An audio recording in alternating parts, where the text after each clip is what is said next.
બાપુએ શું કીધું? સેવા કરો, પતિની સેવા કરો. પણ ભાઈ સીતાએ રોમની સેવા કરી હતી. સીતાએ સેવા કરી પણ એ નોંધણી કોણ હતો? રામ. આપણે રોમ જેવા થવું પડે. રાવણ જીવન પછી કે ફલ પાણું પાલું ભાણી બદલાઈ ગઈ, સેવા કર ગઈ, એમ ના થાય. રાવણ જેવા ના રવાય. રોમ થઈ જતો ઓટોમેટિક સેવા થઈ જાય બાપ. એટલે એવી મહાપુરુષ કે ઘરનું મંદિર બનાવી દેજો. ઘરમાં રહેવા વાળા દેવો છે બાપ. તમે તમારા મા બાપની સેવા કરશો તો તમારી સંતતિ તમારી સેવા કરશે. સંસ્કારો આપવાની વસ્તુ નથી બાપ, પણ સંસ્કારો તમે કેળવશો તો ઓટોમેટિક એવાના જીવનમાં આવશે બાપ. વ્રતો ના કરતો. કુંવારી કન્યાઓ વ્રતો કરતી પહેલા એના માટે કે સારો વર મળે અને સારો ઘર મળે, એના માટે કુંવારી કન્યાઓ વ્રત કરતી. એમાં એક વિજ્ઞાન હતું. વિજ્ઞાન કેવું હતું કે બેનો ગૌરવ કરતી, વ્રત કરતી તો એમાં ભૂખ્યા રહેવાનું, મોડું ખાવાનું, નેચે હોવાનું, જમીન ઉપર હુઈરાનું, આવું હતું બેટા. બરોબર. એ એક એવો પાઠ હતો કે બેટા તમારા સંસાર જીવનમાં કોઈ દાડો આવી પરિસ્થિતિ આવે તો તમે આવું જીવન જીવજો. એક એવો પાઠ ભણાવવા માટે એક આવી ભૂમિકા મહાપુરુષે રચી હતી બેટા.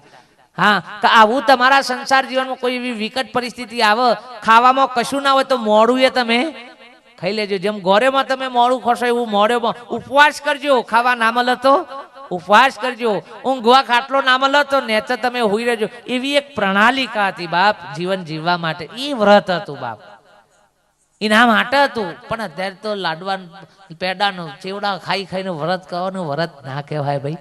અને તો કુંવારી બાલિકાઓ કર્યું બાપ કે સારું વર મળે ને સારું ઘર મળે. પણ પૈણ્યા પછી આ બધો વ્રત કરે છે એના માટે કરે છે, કાઢવા માટે ન કરે છે કે હું છે એ આપણને શું ખબર પડે.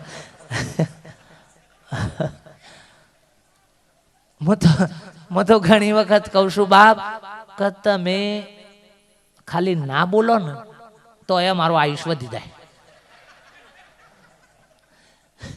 તમે મૌન વ્રત પાડો ને ખાલી તો એ મારું, તમે 1 વર્ષ મૌન વ્રત પાડો તો મારું 1 વર્ષ વધ. પણ આ બધા ડખારા એ મળશે બાપ. બીજા બધા લોયા પૂજવા ના જતો બાપ. ઘરમાં જ પૂજા અર્ચના કરજો બાપ. જે દાર લગ્નના ફેરા ફેવર્યા હતા ને એ દારે પેલા ગોર મહારાજે કીધું હતું કે પતિ એ જ પરમેશ્વર બાપ. પણ હજી સુધી આપણે પરમેશ્વર માન્યો નથી બાપ. અને જે દારે માનશો એ દારે તમારે કોઈ ખોટ કશું માગવું નહીં પડે. લ્યો તમારા ઘેર આવી જાય ને રેણી કેણી એટલે હાડી તમારે માગવી ના પડે, હોમાંથી લઈ આલી. પણ આપણે આ હિરીએ સેવા કરતા નથી. ઉપરથી તું તારી કરીએ અને આ બધું કરીએ. કોઈ દારો આપણી મર્યાદા ના ઓળંગાય બાપ. આમાં કોઈ વ્યક્તિગત નથી કહેતો બાપ કે બહેનો માટે જ આવશે, પણ પોતપોતાની મર્યાદાનું જીવન જીવો તો વૈકુંઠ છે બાપ. ઘર જ વૈકુંઠ છે, ઘરની અંદર જ પરમધામ છે બાપ. બીજા ચોય જવાની જરૂર પડે એવી નથી. ઘર મંદિર બની જાય તો ઘરમાં રવાવાળા બધા દેવ સ્વરૂપ છે બાપ. એવું જીવન જીવો તો વૈકુંઠમાં જ છો, સ્વર્ગ હોય જ છે બાપ. ચોય બીજું મરી ગયા પછી કોઈ કેમ કે ઉપર છે ને એ બધા ડખાડા જ છે, એમાં કશું સહજ નહીં. અને કોઈ પુરાવા હાલત મને કહેજો હોય કર એ બધા જ મહાપુરુષ કેવું ઉપજાયેલી વાતો છે બાપ. સાત્વિક જીવન જીવો તો સ્વર્ગમાં છો, અને ઉપાધિ વાળું જીવો તો નરકમાં છો બાપ. બીજા ચોય હોદવા જવાનું નથી. એટલે આટલું કહીને મારી વાણીને વિરામ કરી દઉં છું. બોલો સદગુરુ દેવ કી જય. સત્ય સનાતન ધર્મ કી જય. ધર્મ કા જય હો, ધર્મ કા નાશ हो, प्राणियों में सद्भावना हो, विश्व का कल्याण. नमः पार्वती पते हर हर महादेव. धर्म धुरंधर सदगुरु देव की जय. આ હર હર મહાદેવમાં હાથ ઊંચા કર્યા તે ચમ ઊંચા કરે ખબર છે? જેને ઊંચા કર્યા હોય ખબર હોય કે ખાલી મને કયો હા સરેન્ડર કરી દીધું. આમ ત્રાસવાદી હથિયાર મેળ દે ને એટલે શું કરે?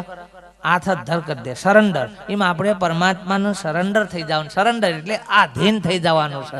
એના માટે હાથ ધર. અર્ધન તો ખબર જ નહીં. પેલા એ ઊંચા કરે એટલે કે આપણે કરો આપણે. અનર્ધાત કીએ ઉપર છે, ઉપર છે, ઉપર કોઈ બહુ ડુએ નહીં ભલા આદમી.